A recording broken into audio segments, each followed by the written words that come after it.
오늘 시편 57편은 그 표제에 보면은 다윗이 사울을 피하여 굴에 있었던 때에 지었다 이렇게 되어 있습니다. 여기 이 굴은 엔게디 굴입니다. 다윗은 10년이 넘는 오랜 기간을 사울을 피하여 도망자의 삶을 살아야 했습니다. 블레셋의 가드왕 아기스에게 피했다가 블레셋 사람들에게 잡혀 미친 척을 합니다. 그 후 10황무지로 엔게디 동굴로 다시 10황무지로 블레셋 땅으로 가서 용병이 되기도 하지요. 이렇게 10여 년 이리저리 떠돌아다녔습니다. 그 가운데 엔게디라는 곳에 숨어 있을 때입니다. 다윗이 엔게디 요새에 있다는 정보를 얻은 사울이 군사를 거느리고 엔게디 요새로 올라갑니다. 다급해진 다윗은 엔게디에 있는 굴에 숨습니다. 굴은 더 이상 도망할 곳이 없는 막다른 곳이지요. 그래서 그때 다윗의 심정이 4절입니다. 내 영혼이 사자들 가운데에서 살며 내가 불사르는 자들 중에 누웠으니 곧 사람의 아들들 중에라. 그들의 이는 창과 화살이요 그들의 혀는 날카로운 칼 같도다. 밀려오는 사울의 군대가 마치 사자같이 무서웠다는 것입니다. 두려움이 막 밀려왔습니다. 그러나 그런 가운데서 다윗은 환경을 탓하거나 사람을 원망하지 않았고 하나님께 간절히 기도했습니다. 사실 인생에 문제가 없는 사람은 아무도 없지요. 그런데 이 문제를 바라보는 관점에 따라 세 가지 유형의 사람이 있는데 첫 번째로 사건 중심으로 보는 사람입니다. 이 사람은 문제 자체, 사건을 바라보고 주눅이 들고 절망합니다. 다음으로 사람 중심으로 보는 사람은 이건 당신 때문이야 하면서 다른 사람 원망합니다. 하지만 문제를 하나님 중심으로 바라보는 사람은 문제를 해결하시는 하나님을 만납니다. 그래서 소망이 생깁니다. 그리고 마침내 문제를 해결하고 승리하는 삶을 살게 되는 것입니다. 1절, 2절 하나님이여 내게 은혜를 베푸소서 내게 은혜를 베푸소서 내 영혼이 주께로 피하되 주의 날개 그늘 아래에서 이 재앙들이 지나가기까지 피하리이다. 내가 지존하신 하나님께 부르짖으며 곧 나를 위하여 모든 것을 이루시는 하나님께로다. 오늘 다윗이 하나님께 기도합니다. 그런데 다윗이 기도하는 하나님, 오늘 다윗이 붙잡은 하나님, 그분은 나를 위하여 모든 것을 이루시는 하나님이십니다. 여러분 오늘 새벽에 여러분을 위하여 모든 것을 이루시는 하나님, 일을 행하시는 여호와 그 일을 만들어 성취하시는 그 하나님을 붙드시고 기도하시기 바랍니다. 그렇습니다. 여러분 문제가 없는 사람은 없습니다. 누구나 다 각자의 광야가 있고 문제가 있습니다. 어떤 사람은 자식 때문에 또 어떤 사람은 배우자 때문에 힘들게 살아갑니다. 또 어떤 사람은 건강 때문에 또 어떤 분은 재정적인 문제 때문에 광야에서 살아가고 있습니다. 그러나 그 힘들고 외로운 광야에서 하나님을 만난다면 바로 그곳이 나를 위하여 모든 것을 이루시는 하나님의 놀라운 복을 받는 땅이 되는 것입니다. 다윗이 나를 위하여 모든 것을 이루시는 하나님을 붙잡았을 때 결국 하나님은 그를 위하여 모든 것을 이루어 주셨습니다. 그때가 바로 이런 새벽이었습니다. 다윗 일행이 피해 있는 엔게디 굴에 어떤 사람이 들어옵니다. 사울의 군대에 발각되었나? 숨을 죽이고 있는데 아니 사울이 혼자 들어옵니다. 이때 다윗의 일행은 컴컴한 동굴 안에 있었으므로 사울 왕인 줄 알았지만 사울은 환한 데서 어두운 동굴 속으로 들어왔기 때문에 앞이 보이지 않습니다. 사울은 다윗이 거기에 있으리라고는 꿈에도 생각하지 못하고 피곤을 풀기 위해 누웠다가 잠이 들었습니다.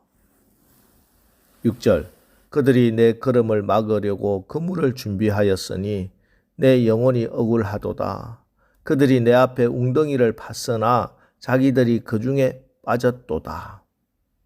그들이 내 앞에 웅덩이를 팠으나 자기들이 그 중에 빠졌도다. 절호의 기회가 온 것입니다. 다윗의 부하들은 당장 죽이자고 했습니다. 그러나 다윗은 하나님께서 기름 부어 세우신 왕을 함부로 손댈 수 없다 하면서 해치지 못하게 합니다. 사울 왕 때문이 아닙니다. 하나님 때문에 죽이지 않는 것입니다. 사울의 권위가 아니라 사울을 기름 부으신 하나님의 권위를 내가 함부로 하지 않겠다 하는 것이지요. 이렇게 하나님의 권위를 세워드렸습니다. 그래서 다윗의 권위를 하나님이 세워주시는 겁니다. 여러분 하나님을 높이시기 바랍니다. 그러면은 하나님이 여러분을 높이십니다. 하나님께 드리시기 바랍니다. 그러면 하나님이 여러분의 필요를 차고 넘치도록 공급해 주십니다. 그러면서 오늘 특별히 다윗은 이렇게 하나님을 찬양합니다. 7절, 8절입니다. 하나님이여 내 마음이 확정되었고 내 마음이 확정되었사오니 내가 노래하고 내가 찬송하리이다. 내 영광아 깰지어다. 비파야 수금아 깰지어다. 내가 새벽을 깨우리로다. 다윗은 하나님을 찬양하기로 마음을 확정했습니다. 하나님의 비전을 보았기 때문입니다. 이 비전은 특별히 새벽을 깨우는 사람이 되리라 하는 비전입니다. 왜냐하면 오늘 다윗이 이 새벽에 받은 은혜, 새벽에 받은 기도 응답이 너무나 분명했기 때문입니다. 그래서 다윗은 새벽에 받은 은혜를 시편 곳곳에서 노래하고 찬양하고 있습니다. 여호와여 아침에 주께서 나의 소리를 들으시리니 아침에 내가 주께 기도하고 바라리이다. 시편 5편 3절 말씀입니다. 또 새벽에 하나님이 도우시리로다. 시편 46편입니다. 여호와여 오직 내가 주께 부르짖었사오니 아침에 나의 기도가 주 앞에 이르리이다. 시편 88편 13절 말씀입니다. 그리고 내가 날이 밝기 전에 부르짖으며 주의 말씀을 바라싸우며 주의 말씀을 조용히 엎조리려고 내가 새벽녘에 눈을 떴나이다. 시편 119편 147절 148절 말씀입니다. 물론 하나님을 만나는 시간이 따로 있는 것은 아닙니다. 하나님은 밤을 지으신 분이시며 깊은 밤에도 하나님 만날 수 있습니다. 하나님은 언제 어디서나 우리를 만나 주시는 분이십니다. 그럼에도 불구하고 성경을 보면은 곳곳에서 우리 하나님 새벽에 특별히 역사하셨습니다. 아브라함이 소돔과 고모라에 임하는 심판의 불을 막아서면서 조카 롯을 구해달라고 천사의 허리춤을 붙들고 애원했던 그때 바로 이런 새벽이었습니다. 출애굽기에 보면은 이스라엘 백성이 홍해를 건너고 그 뒤를 추격하던 애굽 군대를 홍해에 수장시킨 사건이 새벽에 일어났습니다. 모세가 시내산에서 십계명을 받은 시간이 새벽이었고 광야에서 만나가 내린 시간도 새벽이었으며 여호수아 6장에 보면은 난공불락 여리고성이 무너져 내린 시간 새벽이었습니다. 다니엘이 사자굴에서 살아난 시간도 새벽이었습니다. 그렇습니다. 새벽은 홍해와 같은 난관이 갈라지는 시간입니다. 새벽은 영혼의 만나를 먹는 시간입니다. 새벽은 다니엘처럼 저주의 굴에서 벗어나는 시간입니다. 새벽은 문제의 여리고성이 무너지는 시간입니다. 그런가 하면 원수가 틈타고 마귀가 역사하는 시간도 새벽입니다. 북한이 남침한 시간도 주일 새벽이었죠. 예수님 당시 종교 지도자들이 예수님을 죽이기 위해서 머리를 맞대고 음모를 꾸민 시간도 새벽이었습니다. 예, 기적도 새벽에 일어났고 시험도 음모도 새벽에 벌어졌습니다. 그렇습니다. 새벽은 영적 전쟁터입니다. 성공과 실패, 승리와 패배가 갈라지는 시간, 새벽 시간입니다.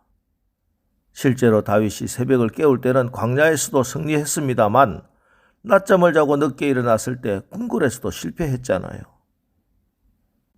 여러분, 새벽을 깨우시기 바랍니다. 여러분의 인생이 깨어나게 될 것입니다. 이 새벽에 새벽을 깨우리라 마음을 확정합시다. 여러분의 인생이 승리하게 될 것입니다.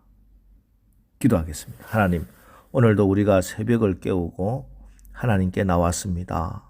광야 같은 이 세상 살아가면서 우리에게 닥치는 여러 가지 문제 가운데 문제 자체나 사람을 바라보지 않게 하시고 문제보다 크신 하나님 바라보게 하옵소서. 그리하여 문제 때문에 비관하거나 절망하거나 낙담하지 않고 나를 위하여 모든 것을 이루시는 하나님 만나게 하옵소서. 이제 새벽을 깨우기로 마음을 확정하여 우리 인생도 깨어나고 우리 인생도 승리하게 하옵소서. 예수님의 이름으로 기도합니다. 아멘.